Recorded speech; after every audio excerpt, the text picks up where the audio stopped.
Good afternoon. Hello. Yeah, it's an honor to be here today. Thank you very much for the invitation. I actually consider myself a fake real estate developer or an accidental developer. It's not my background. I'm a social worker by training, and I want to give a little bit of that background and context, and I'll share with you how that's applying to sort of what we are undertaking right now. But as you can see on the slide, Stanley Marketplace is not an ordinary marketplace. And a lot of that, I think, comes from where I've been. So prior to this, I was building freestanding maternal health hospitals in West Africa on a Christian missionary compound in a Muslim country with very complicated tribal and government politics. And so it was a real true testament to sort of put together a project by going together and figuring out who are these important stakeholders, what's important to them, and then how do we collaboratively do something dynamic in the region that serves all of their needs. And so as we went through this process of trying to put this hospital together, and it was a challenge, we found out a couple sort of things that are takeaways that are being applied to our development here. For one was the government officials. And with our application of sort of the development project there was understanding that what was important to them was to be a part of the project from the beginning to the end, to do it side by side with you so that they didn't just hear things down the road, but they did this endeavor. And as we've gone through this project with both Adams County and the city of Aurora particularly, it's been that journey from the beginning. They helped interview our architects. They were involved in our selection of general contractors. They have say in some of the businesses that we bring into the place. The tribal chiefs in that region legitimately needed respect. And if you had that respect and you built that trust and relationship with them, they would do backflips to make sure that your project worked. And so whenever I would travel over to Africa, it would take 3 days or so to get there. I would go, and before I had even gone to get settled, I would go meet the 3 different tribal chiefs. I'd have my bag, I'd be weary, and I would just say, hey, I'm here for the next few months. I look forward to working with you on this project. And as you built that enough, they could then get everyone in order and make sure that that their tribal members were supporting your endeavors. And we had to go around within the city of Aurora and in sort of neighboring Denver and find out who are the chiefs in this area that will help bring our project from its sort of inception into the finish line. Moving forward, we were building this hospital on a Christian missionary compound. They were there for a different purpose. They spoke the tribal languages. They'd been there and raised their kids there for decades.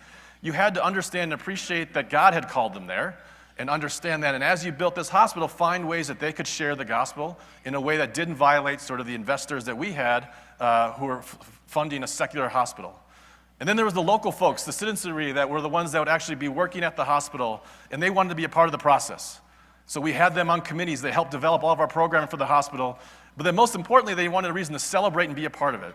And so we had a saying. They called me Sugarba, which is Hausa for boss man. And so we just saying that if the Sugarba was in town on a Saturday, we're going to have a dance party. And they would organize a dance party. But they organized it, and they'd have these 4-hour meetings, and there'd be histrionics left and right. And it was always the exact same dance party. We drank goat's milk, had rice, and we walked around in a circle with a really bad band. But they owned that process. They owned it, and they were a part of it, and they were celebrating. And as we put all those different stakeholders together, we wound up building a hospital. It's the exact same kind of context for what we're doing in Stanley Marketplace. As you can look on the slide here, the highlighted slide is Stanley Marketplace, 23 acres. It's in the farthest northwest corner of Aurora and Adams County can be in. We have 50 businesses that are mentioned. It's a 140,000 square foot building. And we've been told many times that it violates the top 10 rules of real estate development. It has an access problem. There's environmental issues that we've taken care of, so don't be worried about that. That there's no credit tenants, it's all local independent businesses. But we defy that sort of traditional mindset of development. So people want to be a part of something special. They want to be a part of the community. They want to be a part of supporting businesses that believe that there's more than the bottom line in place. And that's what we've done is we've collected our businesses. But most importantly, we worked with 2 different drastic sides of the communities. We have Northwest Aurora to the south and the east, and then you have Stapleton to the north and the west. Communities that do not interact too often and have all kinds of differences between them, but we found ways to create common ground between them. And the way we've done so is through our Stanifesto. So it's our vision, mission, core values all in one living, breathing document. It's a lease attachment before any business got to walk through the floors and think about being a part of Stanley. We would let them read the Stanifesto. Lawyers hate it. Like, what is this jumbly jush? We got to build a community. We got to tear down fences and build bridges, but it works. And it's creating something that businesses and their partners want to be a part of. And as we've gone around and we've looked for businesses that we want in Stanley Marketplace, we evaluate them on the Stanifesto. Well, how do they rank on that? How are they looking to give back to community? How are they looking to be a part of a project that is about doing something special? And it's more than just creating a retail environment. It's about creating a sense of place that people want to go to and they want to support. And you can see sort of our list of businesses that have bought onto this And they've gone out and they've done the recruiting for us. So we didn't use any traditional leasing agents. We found early adopter businesses that have went out and recruited all other businesses to say, listen, we want you to work with us. You share our values. You believe in doing something that engages the community.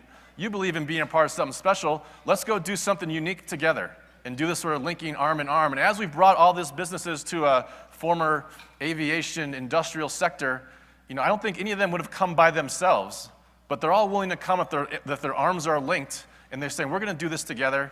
And if I know you're coming and this other person's coming, then this is something that I feel comfortable about engaging with. This is just a quick picture. I talk about sort of the community in Africa as far as the different stakeholders. This is from our groundbreaking ceremony. We've engaged with the history and understanding at Stanley Aviation, the place where they invented the ejection seat. That's the daughter of Bob Stanley right in the middle with some former executives. We have our public-private partnership that I was mentioning with Africa, the same thing here with Mayor Hogan. But understanding the history, understanding and appreciating that we are temporary occupiers of space, and building that coalition of folks. One just sort of side note, we wanted to tip our hat to aviation innovation at the end of the ceremony, so we had the guy in the middle who was wearing a jetpack, and he jumped off the hangar and flew around everyone. For future notes, jetpacks are very loud. Scared the daylights out of everyone. But it's our way of sort of tipping our hat to those who are innovators in the aviation sector. I'll do this quickly as far as just go through. What we've done is we've tried to break down our sort of project with our different businesses into neighborhoods. So we've collected and we think and we analyze, if we're creating an environment of all these like-minded businesses, how do we find ways that they can support one another? And by doing so is by creating neighborhoods. So a combination of morning-focused businesses that'll be all in one sector in the southeast that's simply following the sun, your lunch and dinner businesses on the south and the west, but also finding ways that you are driving traffic and driving, we think of 18 hours of awesomeness. How can you have 18 hours of activity by having fitness people that start there early in the morning? By having a daycare facility which includes 150 kids being dropped off, 150 kids being picked up, just a way to support all the retail businesses inside. We mentioned the event center. As far as driving 200 events a year, that spills off and supports all of those sort of small retailers within. And then on floor 2, it's all about providing that same kind of comfort for the first floor retails and restaurants with a combination of office space. We have a barber shop, a hair salon, a dentist, people that drive traffic and just help sort of support one another. We have, as we've built our culture of tenants, we have bi-weekly meetings where they get to know each other. They found ways that they are co-marketing, co-branding, and we're not open yet. We still have several months to go before we open, but they've built a coalition in a community in which they are saying, we want to support each other. We want to work with businesses that share our values, who are interested in doing something special, and we're going to take this plunge together in this old dilapidated building that was built 60 years ago in the farthest corner of Northwest Aurora, and create something dynamic that people in an unexpected place will be very pleased to come and visit. So that's a quick overview of Stanley Marketplace. Again, I appreciate the time and the opportunity to speak with everyone.